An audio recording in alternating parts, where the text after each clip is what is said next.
What is going on, guys? Welcome back. Commentary for you. I was originally not going to cover this. So many of you came into my comment section today and said, "Oh my God, you have to see this, you have to hear this, you have to look at what's happening."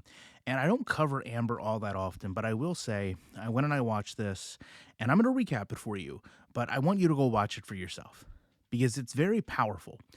And my opinion, the community opinion, has always kind of been one thing. But when we see other people, be it Emily, be it Becky, kind of validate that opinion, it becomes more and more powerful and more truthful, in my opinion, to hear these people kind of say the same exact things. And the concepts really are the same.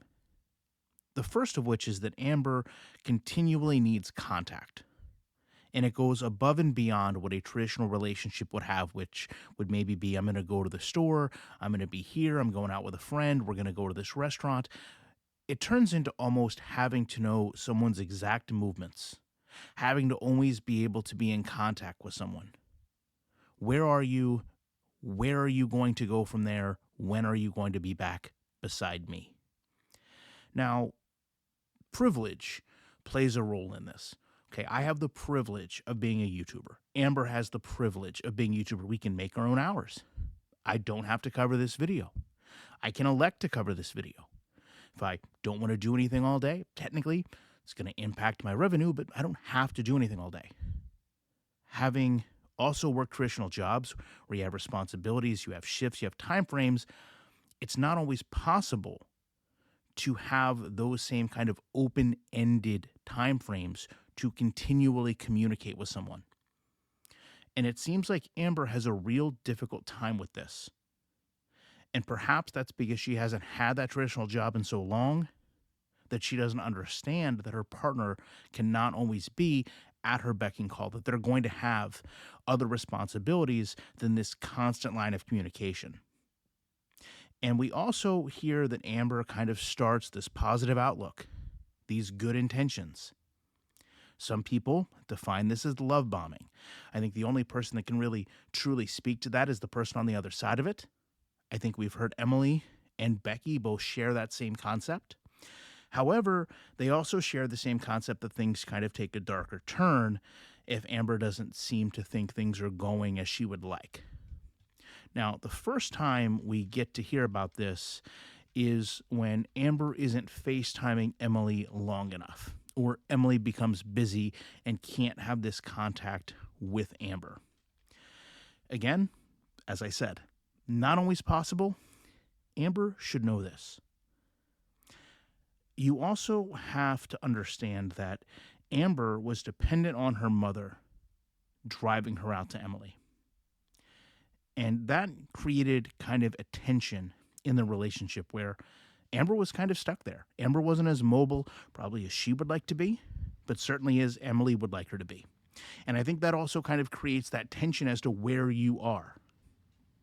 However, you understand that if Amber was not the center of attention, that there was kind of this tension that Amber would constantly be demanding, to the point that Emily, in her own words, basically said she was made to feel guilty if she prioritized her own responsibilities, simply wanted time to herself. And when confronted with this, Amber would use BPD as an excuse, but we learned that, Emily kind of had to endure some things. She talked about doors being slammed, walls being punched. She talked about being screamed at, according to her, and this is all her kind of testimony, being grabbed. But it's also important to understand that we're slamming doors, we're punching walls that really are not ours. They're hers. Now, of course, one of the bigger talking points was the disappearance of Rarity, which I think with Amber kind of easing into this idea of getting another cat, it's really kind of generated this greater interest. Emily clearly recalled that Amber cited Rarity went missing while she was at work. But Emily clearly made every attempt to do as much as she could to help find the cat. Okay, this included physically searching, making the posters, filing the reports. Most of this we already knew. Most of this Amber told us trying to paint Emily in a positive light.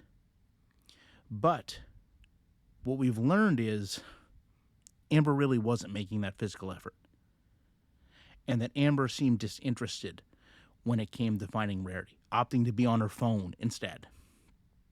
Emily also felt there were some inconsistencies in the story, that there was a little bit more to it.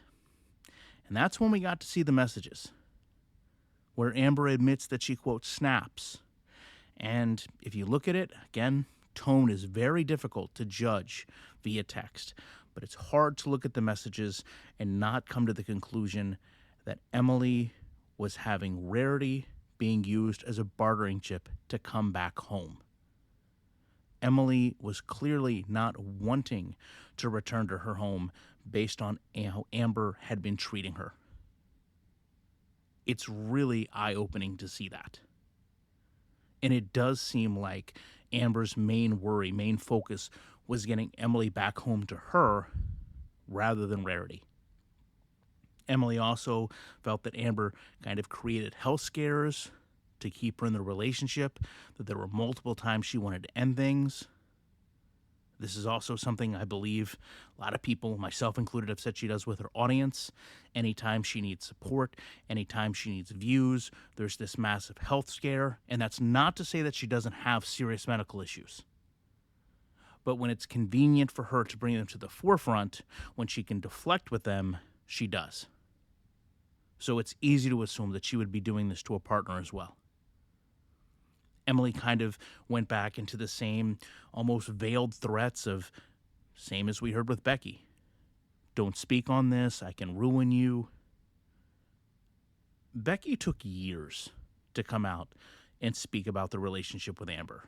Emily, really has taken less than a year. And while I'm sure this will kind of maybe have that same back and forth, I know Amber's kind of already spoke on this. Emily cited, for a lot of reasons, but I guess clearly just because she could, she kind of returned Amber back to her home without the intention of continuing the relationship. And some of this does fall on Amber. She is just not mobile enough.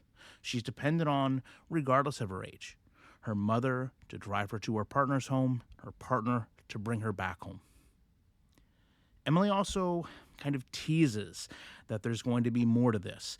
And that's one thing I really don't like. If there's things that you have to say, then say them. Get them out in the open, get them out in the air. Don't wait for this back and forth.